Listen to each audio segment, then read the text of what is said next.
Elle pensait que la route gelée menant au chalet de son père était la fin de tous les projets qu'elle avait jamais faits. Au lieu de cela, c'était le début de la seule vie qu'elle avait jamais vraiment choisie. À 58 ans, un matin gris de janvier, on lui a tendu une boîte en carton après 22 ans de loyaux services. Myriam s'est retrouvée avec rien, sauf un demi-plein d'essence, la clé d'un chalet oublié dans les bois du Vermont et l'écho de la voix de son défunt père lui rappelant que les endroits calmes guérissent ce que les endroits bruyants brisent.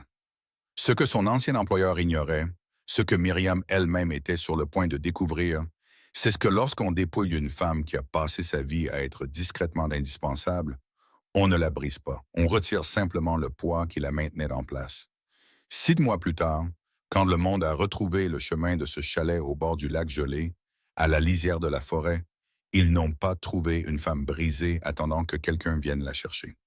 Ils ont trouvé quelque chose que personne n'avait anticipé.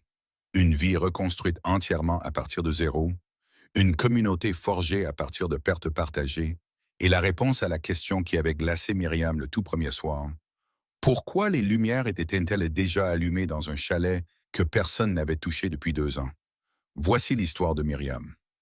La preuve qu'être licencié ne signifie pas que tout est fini, que 58 ans, ce n'est pas trop vieux pour découvrir qui l'on est vraiment, et que les chapitres les plus extraordinaires d'une vie peuvent commencer dans les endroits les plus improbables, au bout d'une route gelée, dans le noir, avec la lumière d'un inconnu qui brille déjà à la fenêtre. Si vous avez déjà tout donné à quelque chose qui vous a laissé tomber sans un regard en arrière, si vous avez déjà fui une vie qui a cessé de vous valoriser avant que vous ne cessiez de donner, si vous croyez que tout perdre pourrait être ce qui vous libère enfin, abonnez-vous dès maintenant. Car des histoires comme celle de Myriam nous rappellent que la réinvention n'a pas d'âge et que les réponses les plus importantes sont celles que l'on trouve quand on cesse d'avoir peur de la question. Avant de reprendre, dites-nous d'où vous nous regardez. Et si cette histoire vous touche, assurez-vous d'être abonné. Car demain, je vous ai réservé quelque chose de très spécial. L'appel est arrivé un mardi matin, durant la deuxième semaine de janvier. Myriam se souvenait du moment exact. Elle se tenait à la fenêtre de son bureau au 14e étage. Elle regardait la première vraie neige de l'année tomber doucement sur Hartford, dans le Connecticut. Elle avait toujours aimé cette fenêtre. Par temps clair, on pouvait voir la rivière. Les jours comme celui-ci, toute la ville devenait douce, grise et feutrée. Le monde extérieur semblait se dérouler à une distance sûre. Elle travaillait pour Callaway Reed depuis 22 ans. Elle était arrivée à 36 ans, fraîchement sortie d'un divorce qu'elle n'avait pas vu venir. Elle cherchait quelque chose de solide sur quoi s'appuyer. L'entreprise lui avait donné exactement cela. Une structure, une identité, une raison d'être quelque part à 7 heures du matin. Elle avait gravi les échelons, passant d'un poste de coordinatrice de niveau intermédiaire à directrice principale des opérations. Un titre qu'elle avait gagné après une décennie à être la personne dans la pièce qui savait comment tout fonctionnait réellement. Son équipe était une. Ses instincts étaient plus vifs que ceux de la plupart des gens de la moitié de son âge. On ne lui avait jamais dit une seule fois qu'il y avait un problème. La directrice des ressources humaines était une femme nommée Diane. Elle avait 20 ans de moins que Myriam. Elle avait été embauchée 3 ans plus tôt, en partie grâce à la recommandation de Myriam elle-même. Diane n'a pas croisé son regard. Elle a fait glisser un dossier sur le bureau. Elle a utilisé le mot restructuration comme on parle de la météo, comme si c'était une force de la nature, impersonnelle et hors de tout contrôle. L'entreprise fusionnait entièrement son département, délocalisant la fonction à l'étranger. C'était avec effet immédiat. Il y avait une indemnité de départ. 8 semaines pour 22 ans de service en Rumfitting. Myriam a posé une seule question. Elle a demandé si quelqu'un d'autre dans son équipe avait déjà été prévenu. Diane a répondu que les entretiens étaient en cours. Myriam a hoché la tête, a pris le dossier et est partie. Elle a porté seule la boîte en carton jusqu'à l'ascenseur. Un collègue lui a fait un signe de la main derrière une paroi vitrée. La plupart des gens regardaient leurs écrans. Elle est descendue de 14 étages en silence. Elle a marché jusqu'à sa voiture dans le parking. Elle est restée assise là pendant un long moment, le moteur éteint. Elle regardait la neige tomber à travers l'espace entre les niveaux de béton. Elle ne pleurait pas. Elle n'était pas sûre de ce qu'elle faisait. Elle était simplement assise. Comment on s'assoit quand la phrase qu'on vient d'entendre n'a pas encore tout à fait atteint notre esprit? Elle a pensé à appeler sa fille Céline. Mais Céline était à Portland avec un jeune enfant et un deuxième bébé en route. Son mari faisait des doubles journées de travail. Myriam ne pouvait se résoudre à être une urgence de plus dans la vie déjà tendue de quelqu'un d'autre. Elle a pensé à appeler son amie Nadine. Mais Nadine avait une façon particulière de s'inquiéter à voix haute qui transformait le chagrin des autres en crise collective. Et Myriam n'était pas prête pour ça. Elle n'était prête pour rien qui l'obligerait à s'expliquer. Alors, elle laisse rester assise. Et puis, presque sans le décider, elle a pensé à son père. Gerald Voss était mort 26 mois plus tôt, silencieusement et sans se plaindre. Comme il avait fait presque tout au cours de ses 79 années, il avait été charpentier et lecteur. C'était un homme qui croyait que le silence n'était pas une absence, mais une substance. Quelque chose dans lequel on pouvait entrer et être transformé si on avait la patience. Il avait construit le chalet de ses propres mains sur la rive est du lac Huron, dans le Northeast Kingdom du Vermont. Cela lui avait pris 3 étés dans la quarantaine. Il l'utilisait comme certains utilisent la prière, régulièrement en privé et sans exiger que quiconque comprenne pourquoi. Il l'avait laissé à Myriam dans son testament. L'acte de propriété était accompagné d'une lettre manuscrite.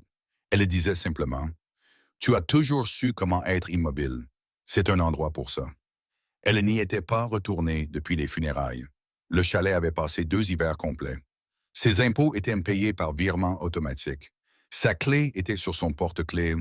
Sa porte était verrouillée contre un monde qui n'avait aucune prise sur lui. Elle s'était dit qu'elle irait quand elle serait prête. Elle n'avait pas été prête. Elle a démarré le moteur. Le trajet vers le nord a duré près de 4 heures. Elle a éteint la radio quelque part près de Springfield. Elle a conduit en silence dans l'après-midi qui s'assombrissait. Elle regardait le paysage passer du gris de l'autoroute à la beauté nette et blanche du Vermont en janvier. Elle a traversé des villes qui semblaient retenir leur souffle. De la fumée s'échappait des cheminées. Une station-service était éclairée en jaune contre le ciel qui s'assombrissait. Des érables nus bordaient la place d'un village. Elle s'est arrêtée une fois pour de l'essence et une bouteille d'eau. Elle n'a parlé à personne. Elle ne pensait à rien en particulier. C'est ce dont elle se souviendrait plus tard. L'étrange miséricorde de ce moment. Pas de calcul, pas d'angoisse.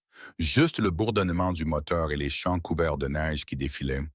Et le silence particulier d'une vie qui venait, sans avertissement, de lui être rendue. Il était plus de 6 heures du soir quand elle a quitté la route de comté. Elle s'est engagée sur le chemin de terre étroit qui serpentait à travers les pins blancs vers le lac. Les phares balayèrent les branches gelées et les ornières glacées de la route. Elle a pris le dernier virage où les arbres s'éclaircissaient. La sombre étendue plate du lac Huron s'est ouverte en contrebas, et elle a vu le chalet sur la pente au-dessus de l'eau. Toutes les lumières à l'intérieur étaient allumées. Myriam a arrêté la voiture. Elle est restée complètement immobile. Le chalet était vide depuis 26 mois. Elle était la seule personne à avoir une clé. Elle n'avait dit à personne qu'elle venait. Il n'y avait aucune raison au monde pour que ces lumières soient allumées. Mais elle l'était, chaleureuse, ambrée et stable. Elle se déversait par les 2 fenêtres dans l'obscurité de l'hiver, et tandis qu'elle était assise là, une ombre a lentement traversé la vitre. Quelqu'un était à l'intérieur. Myriam n'a pas bougé pendant un long moment. Elle est restée assise, les 2 mains toujours sur le volant, le moteur en marche. Les phares fendaient la pente enneigée vers le chalet. Elle regardait cette lumière chaude aux fenêtres comme on regarde quelque chose qui ne devrait pas exister. Elle a éteint les phares. La lumière à l'intérieur du chalet est restée, stable et sans hâte, comme si elle avait été là toute la soirée et avait l'intention de rester. Sa première pensée fut pratique. Un court-circuit. Un vieux câblage faisant quelque chose d'imprévisible après 2 hivers de froid et d'humidité. Mais un court-circuit n'expliquait pas l'ombre qui avait traversé la vitre. C'était délibéré. C'était une personne marchant d'un côté à l'autre d'une pièce. Sa deuxième pensée fut la peur, qui arriva doucement dans sa poitrine, sans drame. Elle était sur une route de terre au bord d'un lac gelé, dans une partie du Vermont où elle n'avait pas de réseau cellulaire. Elle n'avait dit à personne où elle allait. Elle avait 58 ans, seule, et il y avait un étranger dans le chalet de son père. Elle a failli faire marche arrière sur le chemin. Sa main s'est même déplacée vers le levier de vitesse. Puis elle a pensé à la boîte en carton sur la banquette arrière. Elle a pensé à Diane faisant glisser le dossier sur le bureau sans la regarder. Elle a pensé aux 22 ans et aux 8 semaines d'indemnité, à la neige tombant sur le parking, et au fait qu'elle avait conduit 4 heures vers le nord parce qu'il n'y avait nulle part où aller. Et quelque chose en elle a simplement refusé de faire marche arrière. Elle a coupé le moteur. Elle est sortie de la voiture. Le froid l'a frappée immédiatement. Un froid profond et immobile qui n'avait rien de commun avec les hivers de Hartford. Il pressait contre son visage, ses mains et sa nuque. La neige sous ses bottes était de celle qui était là depuis assez longtemps pour former une croûte. Chaque pas la brisait pour atteindre la couche plus molle en dessous. Elle a marché lentement vers le chalet, en regardant les fenêtres. Quand elle a atteint la porte, elle s'est tenue sur le petit porche couvert que son père avait construit en cèdre. Elle a levé la main et a frappé. Silence. Puis des bruits de pas. Puis la porte s'est ouverte. La femme qui se tenait dans l'embrasure de la porte avait peut-être 70 ans. Elle était petite, le dos droit, avec des cheveux blancs coupés courts. Son visage avait été beau autrefois. Il était devenu quelque chose de mieux que ça. Patiné, singulier et entièrement à elle. Elle portait une lourde chemise en flanelle rentrée dans un pantalon de toile et des chaussettes en laine. Elle tenait un livre de poche avec un doigt marquant sa page, comme si elle venait de se lever de sa lecture pour répondre à la porte. Elle a regardé Myriam avec des yeux sombres et calmes et n'a rien dit. Myriam a dit, « C'est le chalet de mon père. » La femme a réfléchi un instant. Puis elle a dit, « Je sais, je suis Éléonore Louise. Gérald m'a parlé de vous. » Le nom flottait dans l'air froid entre elles. Myriam l'a entendu et a senti quelque chose d'étrange la traverser. Pas de la colère, pas exactement de la confusion, mais le vertige particulier de découvrir qu'une personne que vous aimiez avait une vie dont vous ne saviez presque rien. « Il ne vous a jamais mentionné, » dit Myriam. « Non, » dit Héloïse, « il ne l'aurait pas fait. » Elle s'est écartée de la porte. « Entrez, ne restez pas dans le froid. » L'intérieur du chalet était chaud et sentait la fumée de bois et quelque chose qui cuisait sur la petite cuisinière. Une soupe ou quelque chose de semblable. C'était rangé comme Gerald l'avait toujours gardé. Les outils étaient accrochés à leurs clous respectifs. Le bois de chauffage était empilé à côté de l'âtre. Les 2 fenêtres étaient propres. Mais il y avait des différences. Une deuxième étagère de livres le long du mur et une couverture tissée sur le dossier du vieux fauteuil. Une paire de bottes près de la porte qui n'étaient pas celles de son père. De petits signes discrets d'une vie vécue dans un espace que Myriam avait imaginé figé dans l'ambre de son deuil. Elle se tenait au milieu de la pièce et sentit la journée, toute la journée, la boîte, le dossier, les 4 heures de route, les lumières à la fenêtre, s'abattre sur elle d'un seul coup, avec un poids auquel elle n'était pas préparée. Ses jambes devinrent incertaines. Elle s'assit sur le banc près de la porte, sans y être invitée. Elle posa ses mains à plat sur ses genoux et respira. Héloïse la regardait de l'autre côté de la pièce, sans alarme. Elle posa le livre de poche sur la table, se dirigea vers la cuisinière et versa quelque chose dans une tasse en étain sans demander. Elle l'apporta et l'attendit. Myriam la prit. C'était de la soupe aux lentilles, dense et chaude. La chaleur de la tasse contre ses paumes était si ordinaire et si immédiate qu'elle a traversé tout le reste un instant. Elle s'est retrouvée simplement assise dans une pièce chaude, tenant quelque chose dont elle ne savait pas qu'elle avait besoin. « Vous avez perdu votre travail aujourd'hui, » dit Héloïse. Ce n'était pas une question.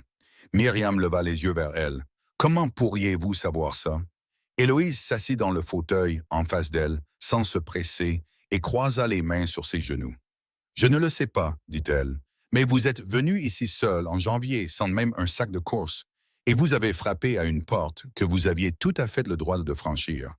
Quelque chose s'est passé. » Elle fit une pause. « Voulez-vous me dire ce que c'était? » Myriam regarda cette femme qu'elle n'avait jamais rencontrée, assise dans le fauteuil de son père, dans le chalet de son père, au milieu d'une vie dont elle ignorait l'existence 20 minutes plus tôt.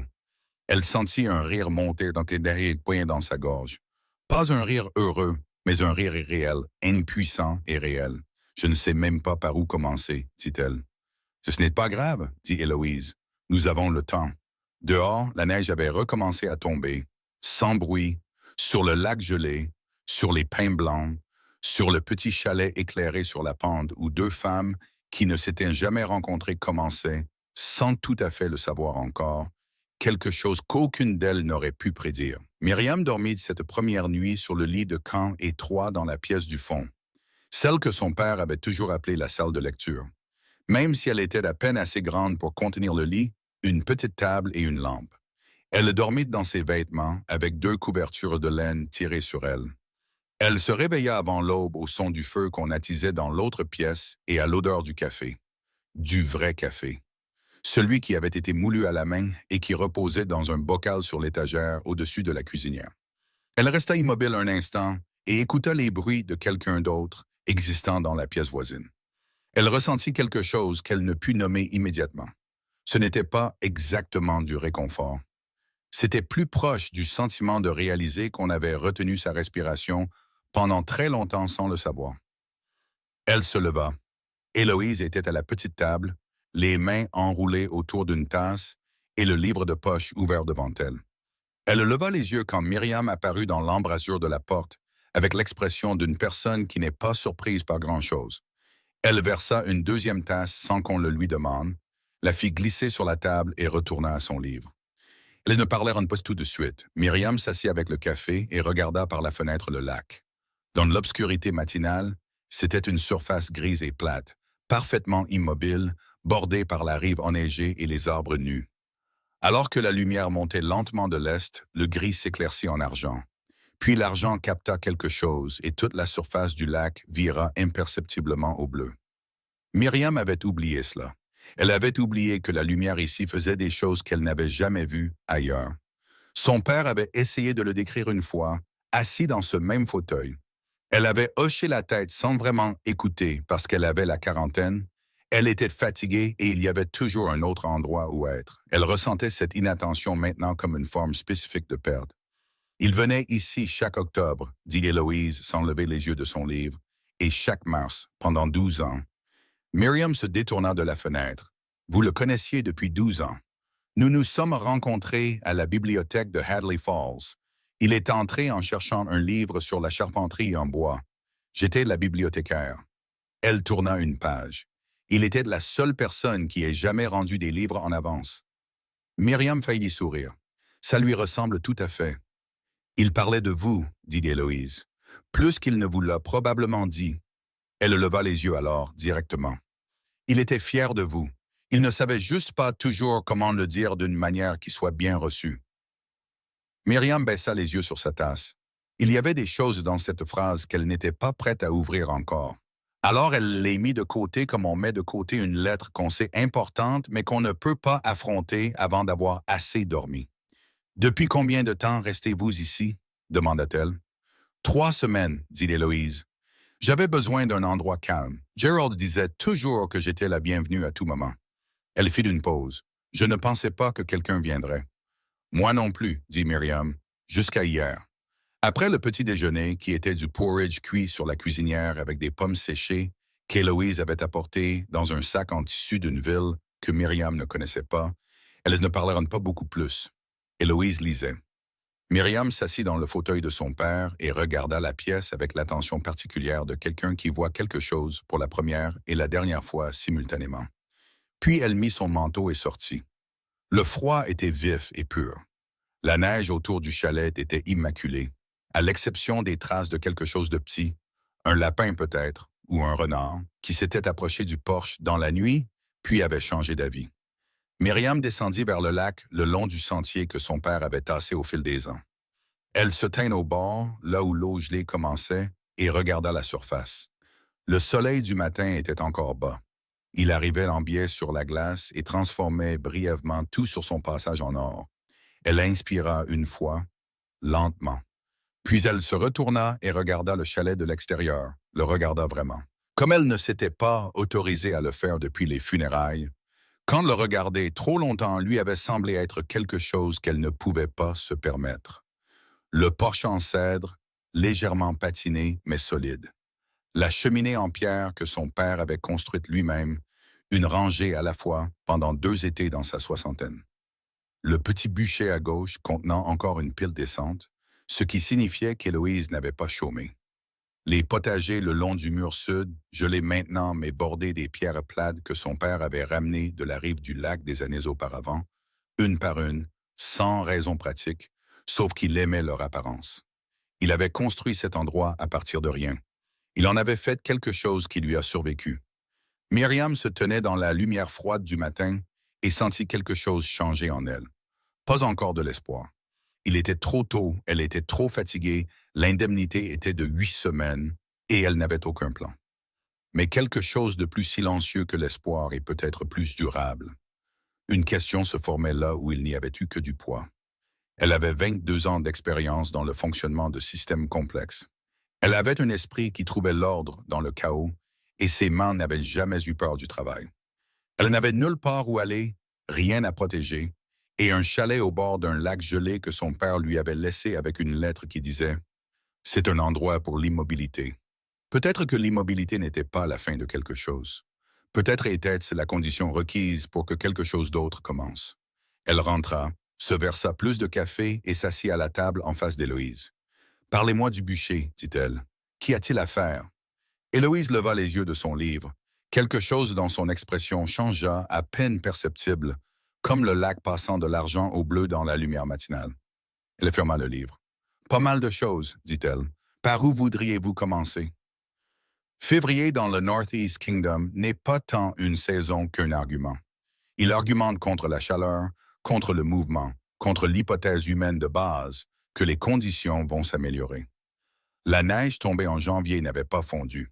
Elle s'était simplement ajoutée couche par couche jusqu'à ce que le monde à l'extérieur des fenêtres du chalet soit uniforme et ininterrompu. Héloïse était partie la 3e semaine de janvier. Elle avait emballé son sac en tissu, ses livres et ses chaussettes en laine avec la même efficacité discrète avec laquelle elle était apparemment arrivée. Elle avait serré Myriam fermement dans ses bras à la porte et avait dit « Appelle-moi quand la route sera dégagée ». Myriam avait dit qu'elle le ferait. Puis la vieille Volvo verte avait disparu sur le chemin des pins. Le silence qui a suivi a été la chose la plus forte que Myriam ait entendue depuis des années. Elle était seule. Elle savait qu'elle le serait. Elle s'était même dit qu'elle le voulait, que la solitude faisait partie de ce pourquoi elle était venue, que son père avait construit cet endroit comme une retraite loin du bruit de la vie et qu'elle avait l'intention de l'utiliser ainsi. Et pendant les premiers jours après le départ d'Héloïse, il y eut quelque chose de vraiment proche de la paix dans le calme. Elle préparait ses repas lentement. Elle lisait les livres de l'étagère qu'Héloïse avait laissés. Elle marchait sur la rive du lac chaque matin, regardait la lumière changer et sentait quelque chose dans sa poitrine commencer timidement à se détendre. Mais février a changé cela. Le tas de bois diminuait plus vite qu'elle ne l'avait prévu. Elle n'avait jamais fendu de bois de chauffage auparavant. La première fois qu'elle a essayé, elle a failli se prendre la hache dans le tibia. Elle a passé 20 minutes à reprendre son souffle sur le billot, les mains tremblantes, profondément consciente que l'hôpital le plus proche était à 40 minutes sur des routes qui n'étaient pas toujours praticables. Elle s'est améliorée. Elle le devait. Mais cela a pris du temps qu'elle n'avait pas prévu et de l'énergie dont elle ne savait pas qu'elle aurait besoin. Certains matins, ses épaules lui faisaient si mal qu'elle devait s'asseoir avec les bras pressés contre la chaleur du poêle à bois, juste pour les faire bouger à nouveau. La situation alimentaire est devenue une préoccupation. Elle était allée à Hadley Falls 2 fois en janvier et s'était raisonnablement approvisionnée. Mais février a apporté une période de 4 jours où le chemin est devenu si verglacé qu'elle ne faisait pas confiance à la voiture sur la pente. Elle a épuisé ses réserves plus vite que prévu. Elle n'était pas affamée, mais il y avait un poids psychologique particulier à rationner. À calculer si le riz durerait et si les tomates en conserve devaient être utilisées ce soir ou gardées. Et ce poids s'accumulait. Le signal téléphonique au chalet était peu fiable. Par temps clair, elle pouvait parfois obtenir 2 bars près de la fenêtre est. La plupart des jours, elle n'avait rien. Elle avait dit à Céline qu'elle était dans le Vermont, qu'elle allait bien, qu'elle avait besoin de temps. Céline avait répondu par une série de textos inquiets auxquels Myriam n'avait pas répondu entièrement, car les réponses l'auraient obligée à expliquer quelque chose qu'elle ne comprenait pas encore elle-même. Nadine avait appelé 3 fois. Myriam avait laissé les appels aller sur la messagerie vocale à chaque fois. Elle s'était sentie coupable, Puis elle avait ressenti quelque chose de pire que la culpabilité, le soulagement. Il n'y avait personne à qui parler. Il y avait le lac, les arbres, le feu et le son particulier que faisait le chalet dans le vent. Un faible gémissement structurel du mur nord qu'elle avait appris à interpréter comme signifiant que la température était tombée en dessous de 10 degrés. Elle se parlait parfois à elle-même de brèves annonces pratiques. Le petit bois diminue, il faut vérifier la conduite d'eau. Et parfois, elle parlait à son père. Ce qui, elle le savait, n'était pas la même chose que de parler à quelqu'un, mais c'était mieux que le silence pur. Le doute est arrivé comme le froid, pas d'un seul coup, mais progressivement, s'infiltrant par les interstices. Elle avait 58 ans, poste de travail, 8 semaines d'indemnité qui avaient déjà commencé à décompter et aucun plan au-delà du bois de chauffage du lendemain. Son secteur d'activité avait évolué sans elle, même avant le licenciement. Elle avait passé 22 ans à maîtriser un système qui avait simplement été externalisé. Les compétences qu'elle avait étaient réelles, mais le marché pour elle n'était pas évident. Elle savait, d'après des conversations qu'elle avait eues avant le licenciement, que son âge était une variable que les responsables du recrutement ne discutaient pas ouvertement, mais prenaient en compte malgré tout. Un soir, elle s'est assise dans le fauteuil avec un bloc-notes et a essayé d'écrire une liste de prochaines étapes pratiques. Elle n'a pas dépassé mettre à jour le CV avant que le stylo ne s'arrête de bouger. Elle a fixé ces 4 mots pendant un long moment, mettre à jour le CV, comme si le problème était une question de formatage. Comme si 22 ans de compétences, dépouillées de leur contexte institutionnel, pouvaient être présentés dans un document et reconnus par des gens qui ne l'avaient pas vu travailler. Elle a posé le bloc-notes face contre la table. Dehors, le vent poussait contre le mur nord, le chalet gémissait, le feu crépitait et se tassait. Le lac gisait gelé et silencieux sous un ciel plein d'étoiles très brillantes et très lointaines. Myriam s'assit dans le fauteuil qui avait été celui de son père. Elle sentit le chalet la soutenir, imparfaitement, obstinément. Comme toutes les choses solides résistent au froid, non pas en le tenant complètement à l'écart, mais en refusant, jointure par jointure, clou par clou, de se disloquer. Elle a repris le bloc-notes. Elle a écrit une deuxième ligne. Apprendre à réparer le loquet de la fenêtre avant le prochain grand gel. Ce n'était pas un plan de carrière. Ce n'était pas une stratégie financière. C'était simplement la prochaine chose à faire. Le plus petit mouvement en avant possible, et une partie d'elle comprenait que c'est ainsi que les choses allaient devoir se passer. Pas par grands bonds, mais par petits loquets. Elle a ajouté du bois au feu et est allée se coucher. Elle s'est arrivée un jeudi de la 3e semaine de février. Myriam ne savait que c'était jeudi que parce qu'elle marquait les jours sur la couverture intérieure d'un des livres de poche d'Héloïse avec un crayon. Une habitude qu'elle avait prise sans vraiment le vouloir. Comme on attrape une corde quand on sent le sol devenir incertain sous ses pieds. La matinée avait mal commencé. La conduite d'eau qui alimentait le seul robinet intérieur du chalet avait gelé pendant la nuit. Malgré les chiffons qu'elle avait enroulés autour en novembre, suivant les instructions qu'elle avait trouvées dans un carnet d'entretien que son père avait gardé dans le tiroir de la cuisine, écrit de sa main soignée et sans hâte. Elle avait passé 2 heures avec une casserole d'eau chaude et une serviette à essayer de la dégeler. À genoux sur le sol de la cuisine, ses genoux hurlant et son dos envoyant des plaintes vives et spécifiques le long de sa colonne vertébrale. Et quand la conduite a finalement cédé et que l'eau a recommencé à couler, elle s'est assise sur ses talons et a ressenti non pas du soulagement, mais un épuisement profond et structurel qui n'avait rien à voir avec la conduite. Elle était fatiguée d'une manière que le sommeil n'arrivait plus à réparer. Elle est sortie pour fendre le bois du matin. À son 4e coup, la tête de la hache a mal pris, a ricoché sur la bûche et le manche est revenu la frapper sur l'avant-bras gauche. Pas une fracture. Elle savait ce que c'était qu'une fracture depuis un accident d'équitation à 43 ans. Mais l'échymose est apparue sombre et immédiate. Son bras pulsait à chaque battement de cœur d'une manière qui rendait chaque tâche suivante, porter du bois, faire du café, enfiler son manteau, un petit acte d'endurance privée. Elle s'est assise à la table avec son café, son bras meurtri et le bloc-notes où sa liste de prochaines étapes avait atteint 14 éléments. Aucun d'entre eux n'était CV, carrière ou un mot lié à la vie qui existait avant janvier. C'étaient tous des choses du chalet. Des choses pratiques et immédiates, théoriquement solubles. Réparer le loquet de la fenêtre nord, boucher le trou dans le toit du bûcher, dégager le canal de drainage avant le dégel. Elle était devenue, sans le prévoir, une femme dont tout l'horizon était la durée d'une seule journée. Elle a pris son téléphone. 2 bars, ce qui était inhabituel pour un jeudi.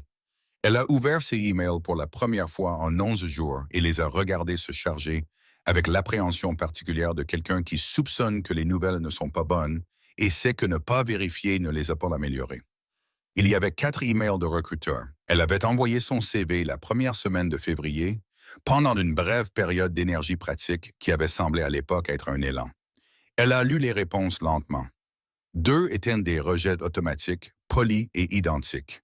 L'un était une demande d'entretien téléphonique qui avait expiré 8 jours plus tôt alors qu'elle n'avait pas de réseau.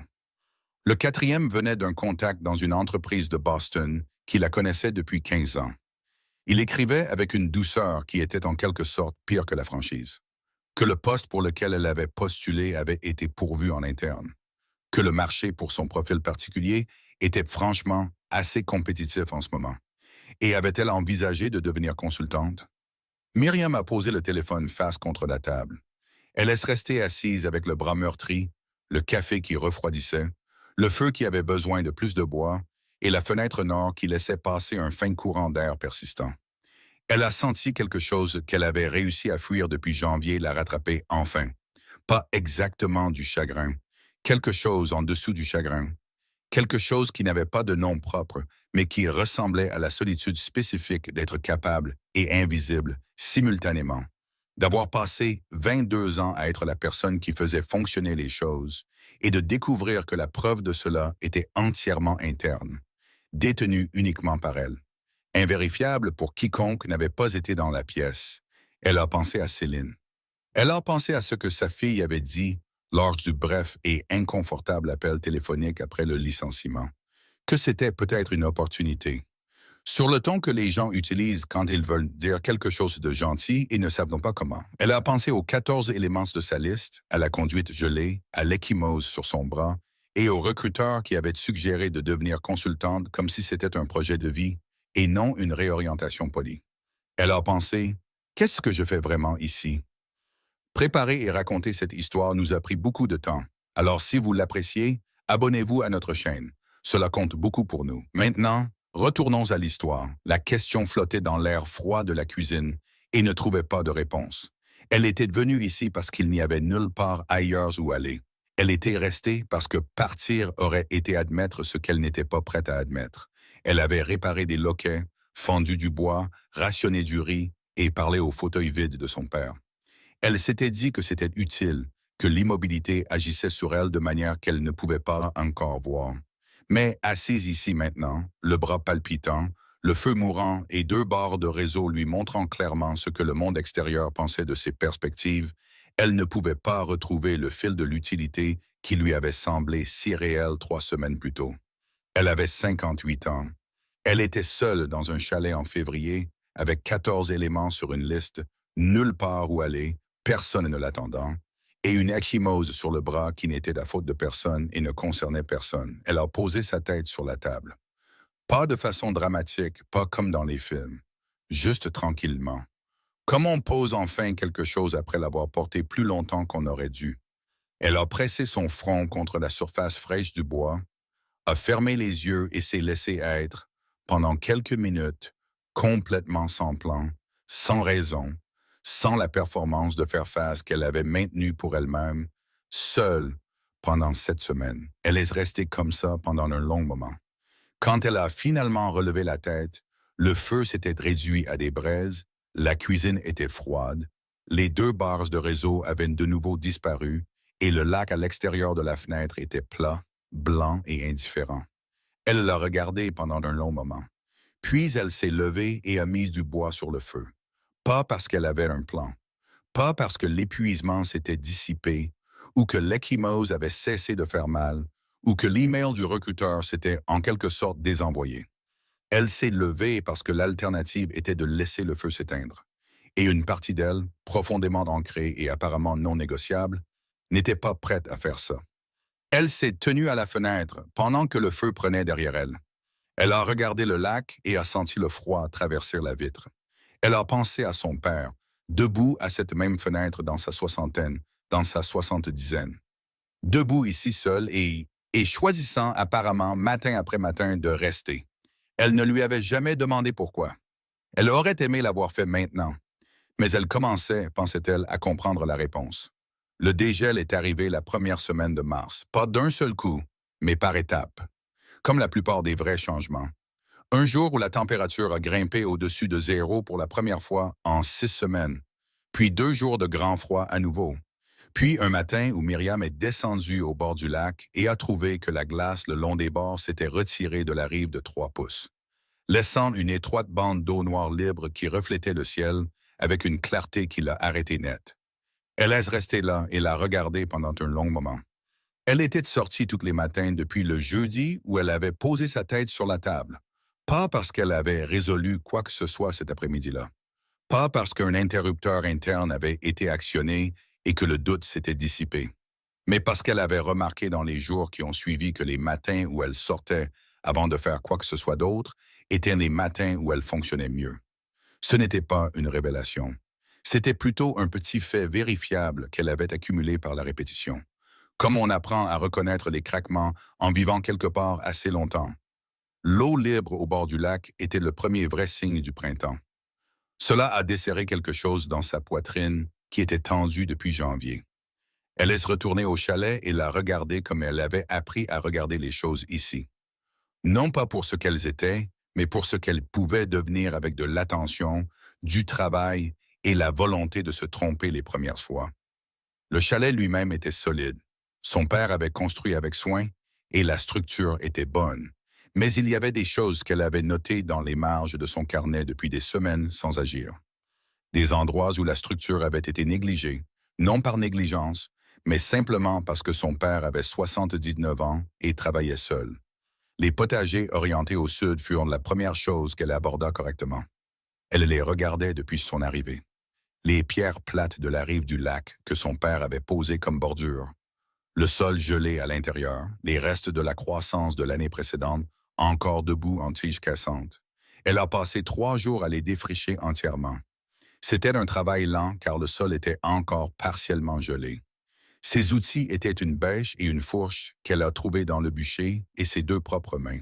Et parce que son corps était encore en train de s'adapter à ce type de travail, ce qui nécessitait des arrêts fréquents et des remarques colorées occasionnelles adressées à personne. Mais le 3e après-midi, elle a reculé et a regardé 4 parterres défrichés, proprement bordés, la terre retournée et en attente. Elle a ressenti quelque chose qu'elle reconnaissait d'une période bien antérieure de sa vie. D'avant les titres d'entreprise, le 14e étage et les 22 ans à optimiser les systèmes des autres. Elle a ressenti la satisfaction particulière d'avoir amélioré une chose physique de ses propres mains. C'était direct, simple, et cela ne nécessitait l'approbation de personne pour être réel. Le samedi suivant, elle est allée à Hadley Falls. Elle a dépensé 40 $ qu'elle a soigneusement notés, prélevés sur son indemnité qui diminuait, pour des graines et un petit sac de compost. La femme de la quincaillerie, au visage buriné et sans hâte, lui a demandé ce qu'elle plantait. Myriam le lui a dit. La femme a fait un petit bruit d'évaluation et a dit que la dernière date de gel dans la région était à la mi-mai.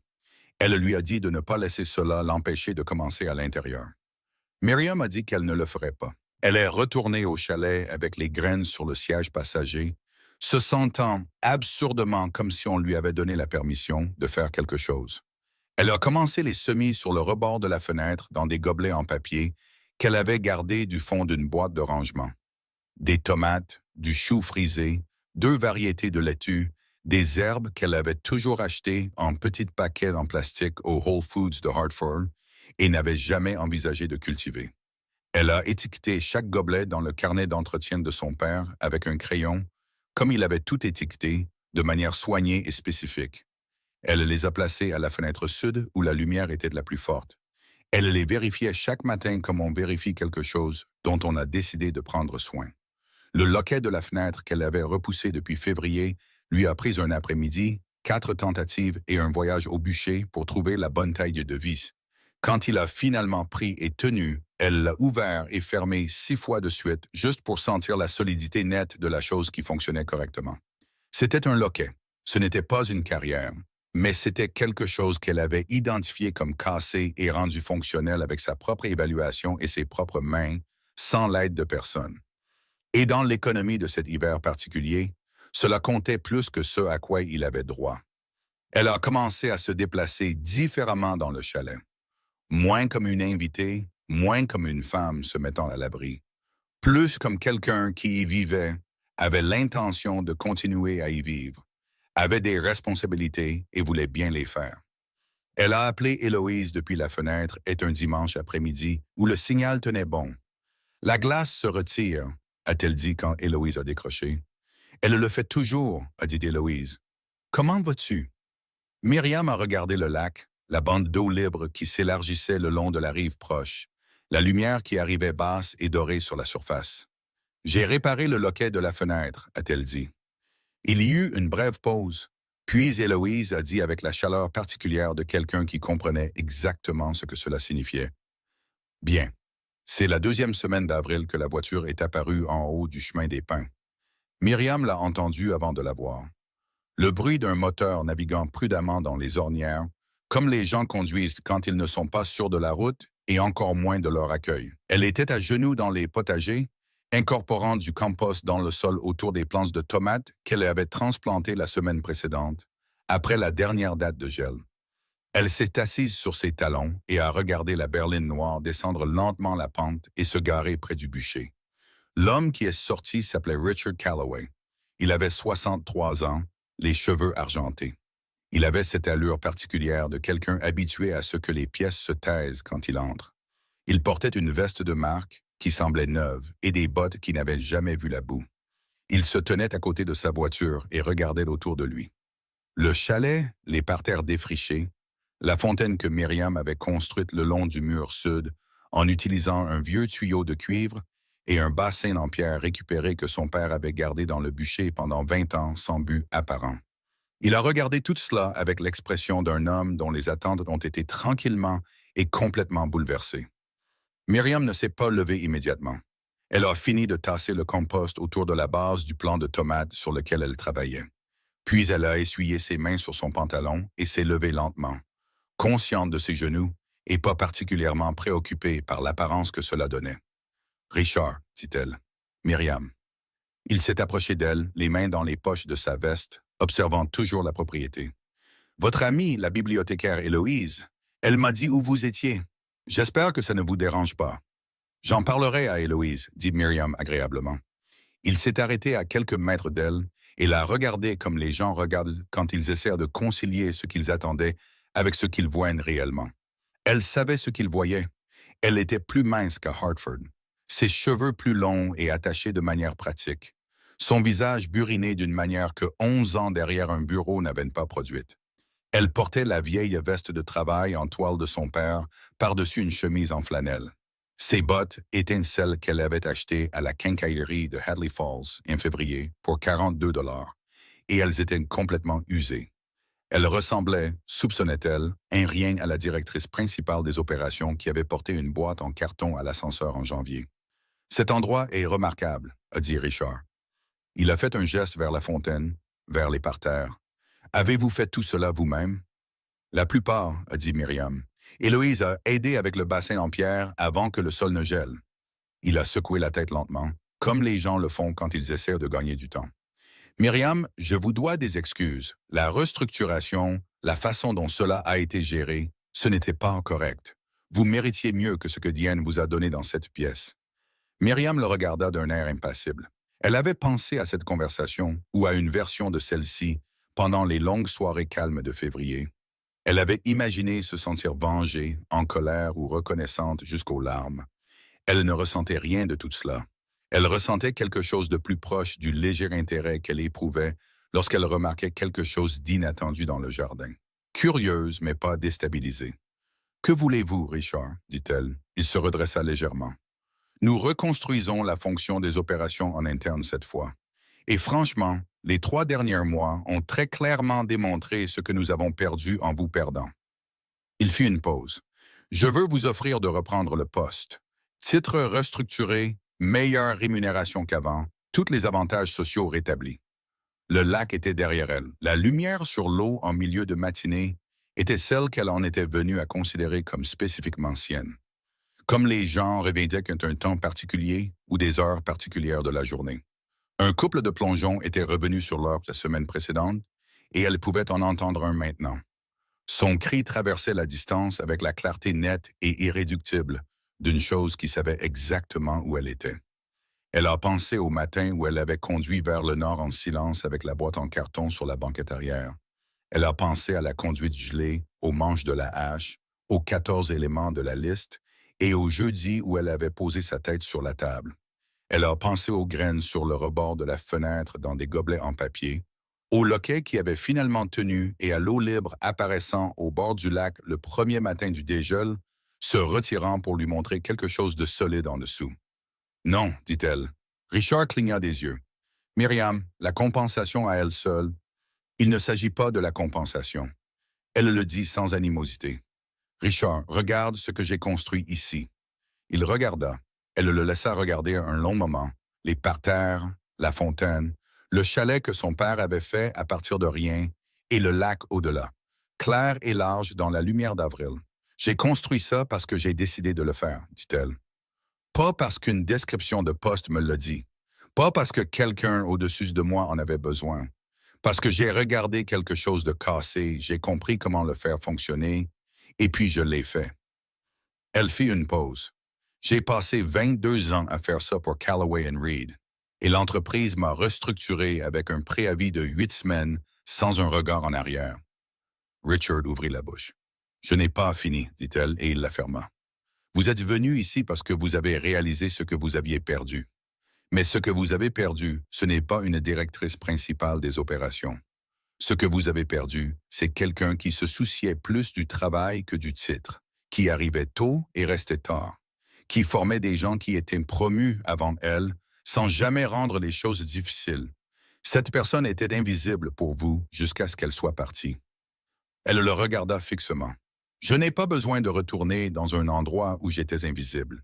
Je sais ce que je vaux maintenant, et je sais que je n'ai pas appris ça à l'intérieur de votre bâtiment.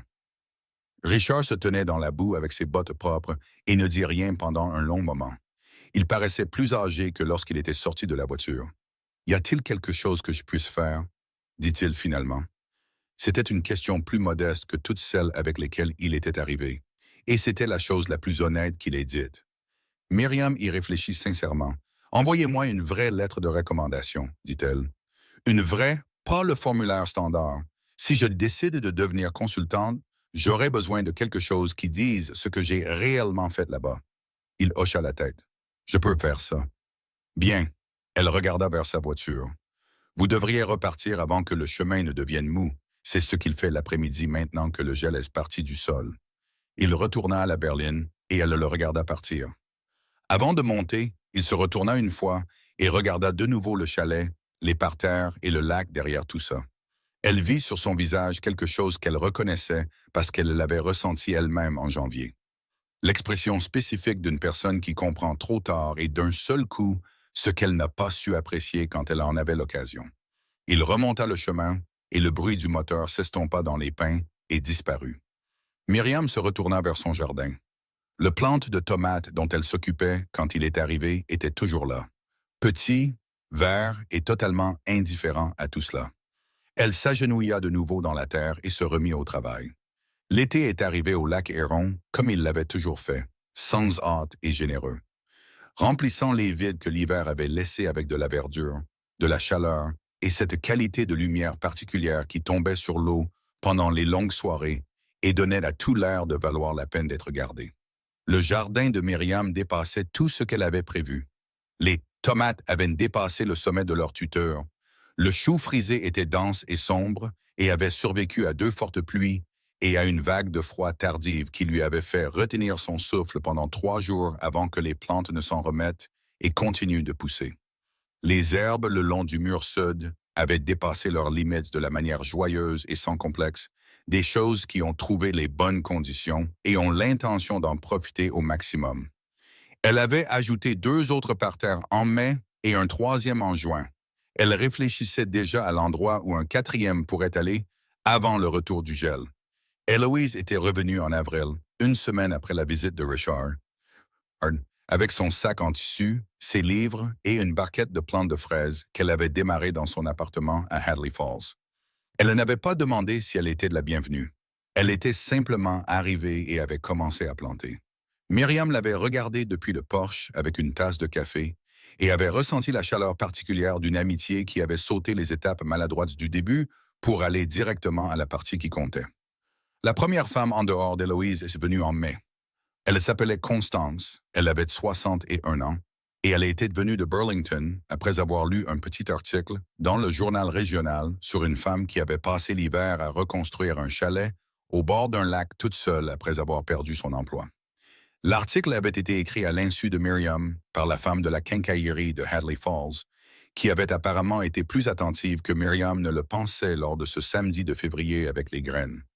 Constance s'est assise sur les marches du porche et a dit à Myriam qu'elle avait pris une retraite anticipée l'année précédente, sous une pression qu'elle n'avait pas entièrement comprise avant qu'il ne soit trop tard, qu'elle avait passé 8 mois à se sentir comme quelque chose sans utilité discernible, et qu'elle avait lu l'article 4 fois. Myriam a fait du café et elles ont parlé pendant 3 heures. Après cela, d'autres ont trouvé leur chemin sur le chemin des pins avec une régularité qui a surpris Myriam et n'a pas surpris Héloïse du tout. Une femme de 66 ans nommée Wren, qui avait été architecte paysagiste avant que son entreprise ne soit dissoute et qui a fait le tour du jardin avec l'expression de quelqu'un qui rentre chez soi dans une langue qu'elle avait presque oubliée. Une femme de 54 ans nommée Gloria, qui était en plein divorce et s'est assise au bord du lac en silence pendant la majeure partie de sa première visite, a pleuré doucement une fois et ne s'en est pas excusée. Et Myriam ne lui a pas demandé de le faire. Une femme de 71 ans nommée Ruth, qui est arrivée avec ses propres outils dans un rouleau de toile et a immédiatement commencé à réparer le trou dans le toit du bûcher qui était sur la liste de Myriam depuis février. Rien de tout cela n'avait été planifié. Myriam n'avait rien annoncé ni cherché personne.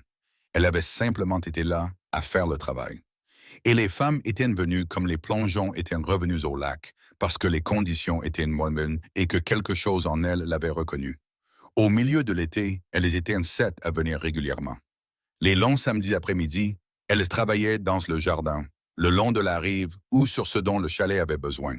Puis elles s'asseyaient ensemble sur le porche ou au bord de l'eau et parlaient avec la liberté particulière des gens qui ont cessé d'avoir besoin de jouer la comédie de la sérénité pour qui que ce soit.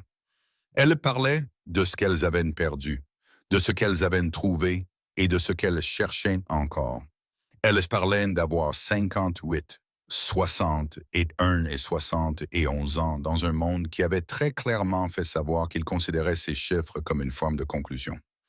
Elles parlaient de leurs mains, de ce que leurs mains savaient encore faire, voulaient encore faire et n'avaient pas été autorisées à faire pendant des années dans des bureaux, des rôles et des vies construits autour des besoins des autres. Myriam écoutait autant qu'elle parlait.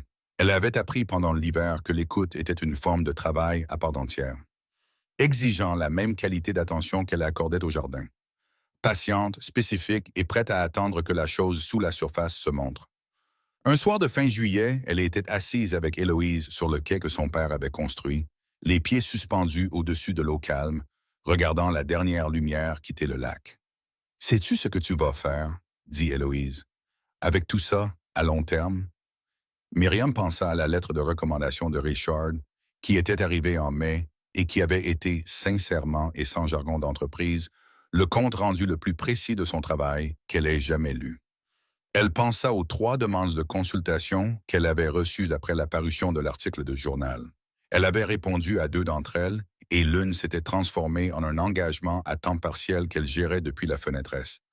Les matins où le signal tenait, elle pensa à Constance, qui était revenue la semaine précédente avec une remorque de bois de récupération qu'elle voulait utiliser pour construire des plates-bandes surélevées. À Ruth, qui transformait discrètement le bûcher en quelque chose qui pourrait abriter un véritable atelier. Et à Gloria, qui était venue samedi dernier avec sa fille et lui avait fait visiter le jardin avec une fierté nouvelle, visible et entièrement sienne. « Je pense, dit Myriam, que je le fais déjà. Le plongeon a crié de quelque part de l'autre côté de l'eau, sa voix portant loin et clairement dans l'air calme du soir. Le jardin était sombre derrière elle, les tomates lourdes sur leur tuteur, les herbes dégageant leur chaleur verte particulière dans la nuit qui se rafraîchissait. Les fenêtres du chalet brillaient d'un éclat ambré, comme elles avaient brillé la nuit de janvier où elle était arrivée, incertaine, effrayée, et ne sachant pas encore ce que la lumière signifiait. Elle le savait maintenant. Elle avait 58 ans. Elle avait été licenciée par une entreprise qui avait pris 22 ans de son meilleur travail et le lui avait rendu dans un dossier sur un bureau. Elle avait conduit vers le nord sur une route gelée jusqu'à un chalet qui était censé être vide et avait trouvé à la place le début de quelque chose pour lequel elle n'avait pas encore de nom. Elle avait survécu à un hiver seul, réparé un loquet, fait pousser des tomates à partir de graines et refusé le travail sur lequel elle avait autrefois bâti son identité, sans hésitation ni regret. Elle n'était pas devenue quelqu'un de nouveau. Elle était devenue pleinement et sans excuse elle-même. Il y aurait d'autres hivers. Le chemin gèlerait à nouveau, la conduite gèlerait, le bois manquerait, et le doute reviendrait dans les soirées sombres parce que c'est ce que fait le doute. Elle le savait maintenant. Elle savait aussi qu'elle se lèverait et mettrait du bois sur le feu. Elle avait établi cela à son sujet dans le froid, seule, quand personne ne regardait. C'est la chose qu'aucune indemnité de départ ne peut vous donner et qu'aucun emploi ne peut vous enlever. Elle regarda le lac, la dernière faible lueur sur l'eau, et sentit quelque chose que son père avait essayé une fois, des années auparavant, de décrire et qu'elle avait été trop occupée pour entendre. Complète, pensa-t-elle, exactement complète.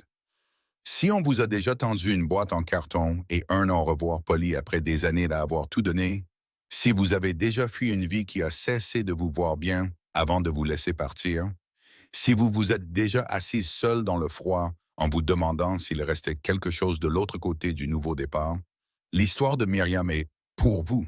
Partagez-la avec chaque femme qui a besoin d'entendre que 58 ans n'est pas une conclusion.